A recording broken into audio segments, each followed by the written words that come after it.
Hey there, I'm Mel Abraham, the author of the #1 best-selling book, The Entrepreneur Solution, and the founder of Business Breakthrough Academy, where we teach you how to design a business and create a life of financial freedom and peace of mind. And welcome back to this episode of the Entrepreneur Solution Show. In this episode, we're going to talk a bit about what I think is the life's blood, the oxygen that keeps a business alive, and that's cash. I'm going to introduce you to what I call the path to cash blueprint, and it's not what you think it is, especially coming from an accountant like me, because it's not about budgeting, it's not about cost cutting.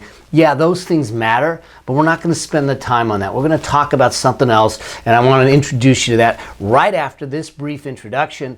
And just like every episode of my show, this one comes with a tool, a template, a worksheet. This one actually comes with my Path to Cash blueprint. If you want to download that, go to melabraham.com/session039, and you'll be able to download the Path to Cash blueprint that you can use in your business. And if you're not at your computer, maybe you're out running, maybe you're at the gym. I know a lot of folks listen to me at the gym, or they may be on the drive, and you're not next to your computer. Go ahead and just text My Legacy, one word, no spaces, to 38470. We'll send you the download link. That way you can make sure that you get your tool also, so we can get that implemented and executed in your business. So right after this brief introduction, we're going to come back here. We're going to talk about your path to cash. Talk to you soon. Bye. Welcome to the Entrepreneur Solution, where highly successful entrepreneur Mel Abraham becomes your entrepreneurial mentor. Here, Mel reveals his business building strategies and even gets a chance to answer your questions. Mel Abraham, a CPA by education, but an entrepreneur by exhilaration, and a true believer in the entrepreneurial way of life. It's through entrepreneurship that we create community, support society, and live our dreams. It's where possibility meets reality again, and you can have the life and lifestyle you want, one of freedom and peace of mind. Welcome to this episode of the Entrepreneur Solution, where it's time for you to be bold, dream big, and live life your way. Hey there, welcome back. I'm Mel Abraham, the author of the #1 best-selling book, and The Entrepreneur Solution, and welcome back to this episode of the Entrepreneur Solution Show. And in this episode, we're going to talk about something that is, well, as an accountant, it's near and dear to my heart. That is cash flow. How do we get cash? And I know that many entrepreneurs they feel challenged with this concept of how do I get cash into the business? What do we do? And the interesting thing is that a lot of times when we start to struggle cash-wise, now I'm going to be real clear about this in the sense that I'm not saying that we don't need to budget, but when we are trying to deal with our cash flow in the business, many times we start to look at costs, and we start to look at expenses, and we start to cut away and shave away at the expenses in hopes to get the cash flow out. And I think that it's important for us as business owners, as entrepreneurs, to realize that there's two sides, two pieces of this equation that affect cash. And at some point in the future, I'll talk about the costs and the expenses and the budgets and all of those things that a lot of entrepreneurs just really don't want to do, because it's not fun when you start looking at numbers and all that. But there's two parts of the equation. The cost side, that's the money going out the door to pay for things like salaries and raw materials and production costs and rent and all those things. That's the cost going out the door. So that's one part of the equation. The other part of the equation is the money coming in the door, the revenues, the sales that are coming in the door. And the key here is this, is that we can never, one of the first things we need to do is generate sales in order to get cash flow. If we never generate sales, it doesn't matter what our expenses are. We're never going to have cash flow. And so what I like to do in this episode is talk about what I call the path to cash blueprint, is the process of how I see cash flow being generated. And that when you're successful, when you're successful with it, you create a machine. When you're not, when you don't get this whole thing right, you'll find yourself struggling. You'll find yourself approaching markets that maybe aren't viable, but maybe markets that aren't profitable, markets that you can't get sales in. You're hitting your head against the wall constantly and nothing is happening. Nothing's coming to fruition. And I think what we need to do is be more conscious and more intentional about how we do things and where we go with things. And then like I said, at a later date, we'll talk about the cost side of it and how do we manage costs, how do we budget costs, how do we project costs, and how do we cut costs. But what I want to do is first come to the other side and let's figure out this sales piece. And in order to do that, I want to introduce you to what I call my Path to Cash blueprint. And it's really about how do I build a machine that is creating sales that are profitable sales on an ongoing basis that allow me to expand those sales and grow on a regular basis. Because if I can manage that sales number effectively, if I can manage that revenue, the inflows effectively, the cash flow out will get dialed in. And so what we're really looking at is a couple of things here. Is I want to understand the marketing piece of it, which is there's three segments to it. So I want to understand the marketing piece of it, I want to understand the sales piece of it, and I want to understand the path that I am creating for my customers and all of that. Then there's another aspect of it, and that is to understand what's the purpose of each of these elements, what's the process we're putting into place, and what's the payoff when we get it right. And so let's just start. I'm going to talk about the marketing piece, and this is where it all begins, is what kind of marketing are you doing? And the idea behind marketing is literally to create traffic, is to create a flow, is to create customer flow. You know, when I had the karate school, if we didn't have this constant foot traffic, if we didn't have this constant flow, we would see a beginning decline in new student count. And so we needed to figure out a way to create traffic, which was really about how do I enroll people in the process, not enroll people in the class yet, because that's a sales piece, but enroll people in getting their attention, getting their eyeballs on me, and attract them to the solutions that I might have. So one of the questions I have for you is this, is do you have a process to create flow, a process to create traffic, a process that creates people coming to your website, coming to your store, coming to your organization, coming to your ads, any of that? I mean, do you have one? Are you tracking it? Is it working? If it's not, then you can say you have one, but if it's not working, then it's not meaningful. So we need to create one that works, and we need to look at the traffic source and the flow in a way that how do I find that market, enroll them into it, attract them so I can get attention in the process.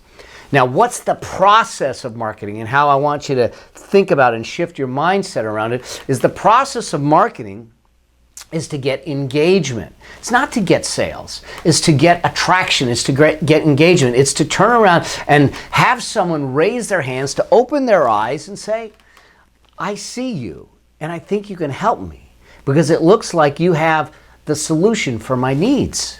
And that's what this is really about, is that we want to understand that we want our market to understand more readily that we are serving their needs with a solution that we'll talk about is unique and distinct in the process. So question is, if I have the traffic source, am I engaging them? Am I serving them where they need to be and moving them beyond? And if that's the case, you'll see that there's results, and those results is that they turn into prospects. They actually turn into someone that says, you got my attention, I'm curious, I want to know more. Okay, we can go out to people and other marketplaces and try to find people. Those are suspects. I don't want suspects unless I can convert them into prospects. I want prospects, because prospects are qualified buyers that are ready to buy. And that's the process of marketing, is let me get the traffic in, let me create the engagement at a level that the prospects are qualified buyers that are ready to buy. I don't need tire kickers. I don't need time wasters. I don't need any of that. I want qualified buyers that are ready to buy, and the process of marketing should be focused on creating that. And once we get those prospects in, we now then shift gears from marketing to sales. Now, marketing and sales are two different things. Sometimes people try to talk about them in the same context, but they're not. Marketing is about attention and engaging and qualifying and getting prospects. Sales is about converting. So the first piece is about distinction.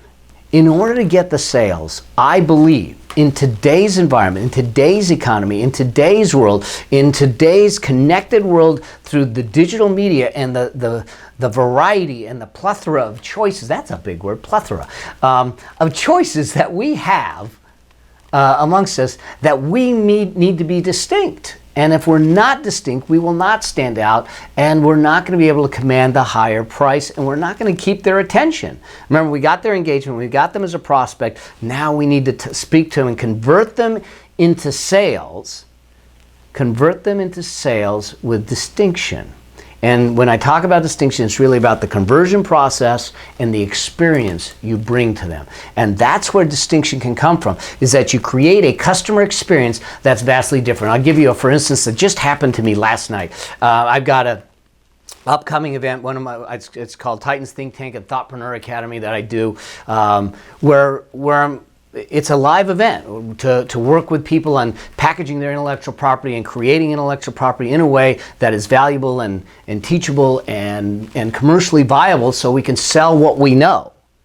And also my mastermind, the think tank. And I went to a venue that I was evaluating to determine, should we do this event here? And I got to tell you, they didn't know me from anyone. I showed up there for the most part unannounced. I called while I was driving and said, hey, you know what? It's a Sunday night, and I happen to be driving by. Can I stop by and look at the venue and look at the room? And they said, sure, come to the front desk. We'll take care of you. And not only did they take care of me, they gave me so much attention, and they were so curious about what I did.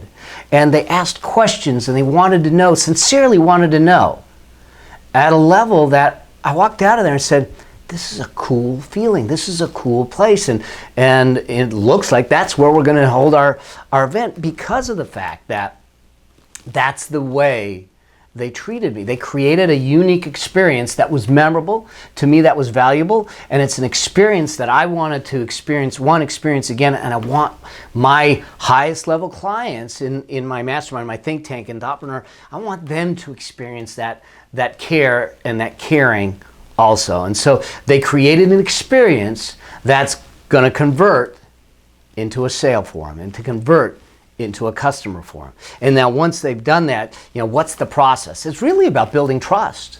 It's about building trust. It's about limiting and reducing the risks of people doing business with you. And primarily we do that by guarantees, warranties, and living by our word.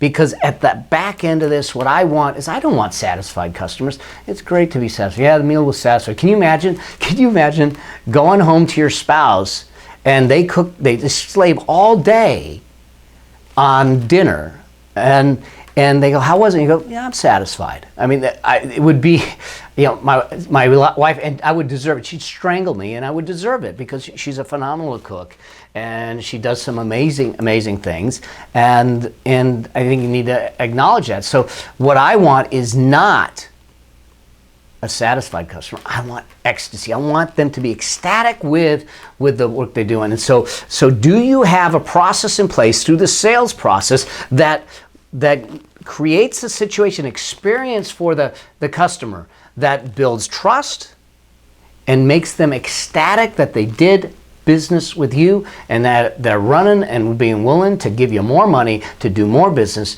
in the future? And if you don't, then we need to create it. We need to redesign it. We need to redo it. If you're not sure, we need to go out in the marketplace and ask. How do they feel about it? What could they have done differently?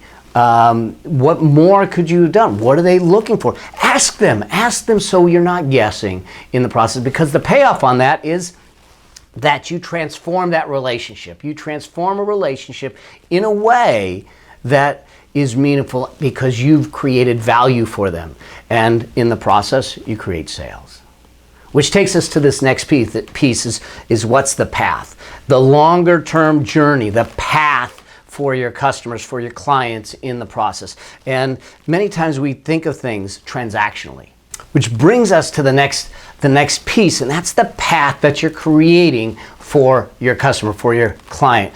And I mean that sincerely in the sense that we should be thinking about a journey, about a path for them, not a single transaction. We don't want transactional relationships in business. We want strategic relationships that walk down a path. And the purpose behind this is to design a journey. When someone comes to work with me, some people will come in because they just happen to get a hold of my book. In fact, someone came in, they said that they saw it in a bookstore up in Half Moon Bay and bought it, and they loved the book, and now they're coming to one of the events. And so the question is, what is the journey you've created for your customers? What's the next logical step that they need to take to further their relationship with you? And give that to them. Because what it's really about is saying, let me create a strategic journey that's meaningful to them, that will elevate what they just got from me to another level, that will fulfill something that is a gap that maybe they haven't fulfilled yet, that amplifies the relationship to another level, the sales to another level, the revenue to another level, because it amplifies from a strategic standpoint. You want to layer in what the next logical step is for your customers. So it's predetermined. And you want to strategically present it in front of them. And in fact, every transaction should carry with it some sort of, every interaction should carry with it the next step, the next, I'm going to use the term, but I don't want it to come out in a negative way, but an upsell. What's the next step to serve them if they need it? You want to be real sincere. If they don't need it, they don't need it. But create something that's strategic, that creates a journey for your customers. And the process is really to expand what you can offer them. Expansion of what your breadth of services and breadth of products are, and there's two primary ways to do this. There's a lot of other ways, and I go deeper into them in some of the workshops and some of the trainings, but by and large, to look at things like, are there ancillary kinds of lines of business that might exist? And I know that that some of us will look at things and say, just off 1 or 2 degrees right or left, there may be an additional line of business that I could bring into play that might make sense. Let's just take the venue, for instance. The venue is there to provide venue services, so they're giving us meeting room space. But just off that is catering. Just off that is audiovisual needs. So they're ancillary services that just off that is decorations or things of that nature, gifts and that type of thing. So what happens is that you go in to get to get meeting room space and say, hey, by the way, do you need AV needs? Because if you need AV needs, we have this ability to do this for you, and because of that, we can serve you at a broader level. Which brings up the other piece of this, which is bundling. So in some cases, they turn and say, here's what we can do for you. We'll give you the meeting room space, and we're going to bundle it with an AV package to give you, your microphones, your music, your projector, your screen. And so now we create bundled services in which what happens, and here's why this is important. It's to create things that have a low additional cost to provide, but a high perceived value in the marketplace. So here's what happens. Let me just give you some numbers, and I know I'm going to give you numbers, but we're talking about cash. So let's give you some numbers so you understand this. Is that maybe my first product I sell for $100 and it costs me it costs me $70 to provide it. So I make $30 on $100, that's 30%. But what happens if I can provide another product for another $100 that is the next logical step? But in order to provide that second product, it's only cost me $20. So it cost me $70 for the first, $20 for the second. That's $90 total. But I made $200 instead of $100, which means that I made $110 on $200 versus $30 on $100. It's a huge change. It exponentially shifts your income. So we got to start thinking. So if you look at your business, ask yourself, are there ancillary things that I can provide 1 to 2 degrees right or left from what I already provide? Or is there a way to create low-cost bundles with high perceived value in the marketplace? Can I bundle some things together that bundle the next logical step for your client to go through? When you do this effectively, what it translates into is cash.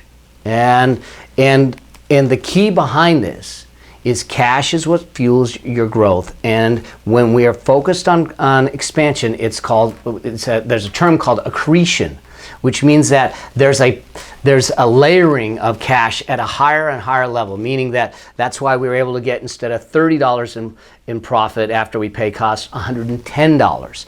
And so we want to make sure that we have a growing cash. Now, I get it. I said this is the path to cash blueprint.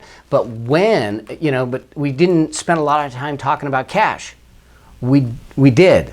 We just didn't talk about the dollar bills or the euros or whatever currency you're in. What we talked about is what creates it, what generates it, what makes the difference. How do we get it? Because if I can swim upstream and manage that process upstream, some of you that out there have been through my training, you understand what prime indicators are. When I can swim upstream, if I can manage the traffic effectively,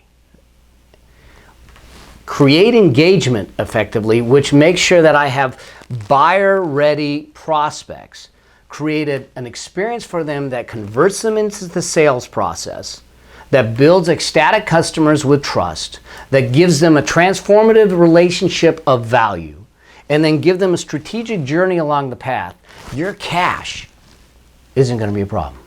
The challenge is what we focus on, and this is, again, coming from an accountant, what we focus on when we start to have cash flow problems is we focus on the bank account. The bank account is just the bucket you put the cash in. What we need to focus on is the machine that generates the cash. And the machine that generates the cash is your sales machine. It's the marketing and sales function that generates the cash. And let's get that dialed in. And like I said, in a future episode, we'll talk about dialing down the cost, because we don't want to just flippantly spend money. We want to be cost efficient, cost effective, dialing down the costs in a way that makes sense. But I want to make sure that you've got the most optimal, well-run, well-oiled, cash-making, cash-generating machine, which starts with this piece. What's your marketing? Traffic, engagement, prospects. What's your sales? Distinction, trust, and value. And what's the path you've created with a strategy, creating expansion, and creating cash? That's the key. I hope you found this of value. I hope you look at your business, and I invite you to look at your business and look at your life and say, where can I improve? Do I have all of these things in place, functioning at a level that is really converting? And if not, this is where we need to spend our time. We need to investigate it further. We need to tweak it. We need to test it and build it at a level, because trust me, when you get this right, man, the floodgates open. You don't have cash flow issues. You're not thinking about cash flow. Now we're thinking about what do we do for the next step, the next stage, and now we manage the cost structure in the process. So I hope you found this of value to you. And again, you can download the Path to Cash Blueprint by going to melabraham.com/session039. And again, if you're not at your computer where you can download it immediately, just go ahead and text My Legacy, one word, no spaces, to 38470. I'll make sure that we send you the link to the download page so you can download the Cash Blueprint and move from there. And if you haven't done so already, do me a favor, subscribe. Stay with me on this. Stay with me on this journey. I've got all kinds of things that I want to give to you. I want to help you with, because I really believe that the entrepreneur's journey is the way of the future. We're creating these entrepreneurial economies and these microeconomies, as I call them, of of places where we can have life on our own terms, where we can take control and do things in a way. And I want to make sure that you have the proper tools, the proper skills, the proper strategies, and the proper guidance to make that happen at the fastest level possible. So make sure that you subscribe, and if you have a friend that you think that this would be of value to, go ahead and share it with a friend. Let's bring them on board this train also. Let's get this information out there in a big way. Let's make a difference. Go out there and build something that's impactful and profitable and that makes a difference and builds your legacy. And until we get a chance to see each other in the next episode, may your vision be grand, your journey epic, and your legacy significant. See you soon. Cheers. Bye.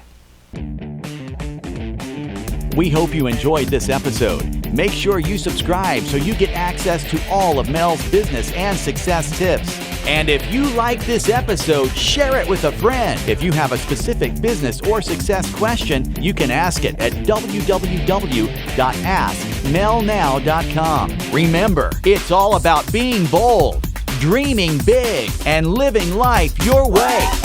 Because the world needs you. Until the next episode, may your vision be grand, your journey epic, and your legacy significant.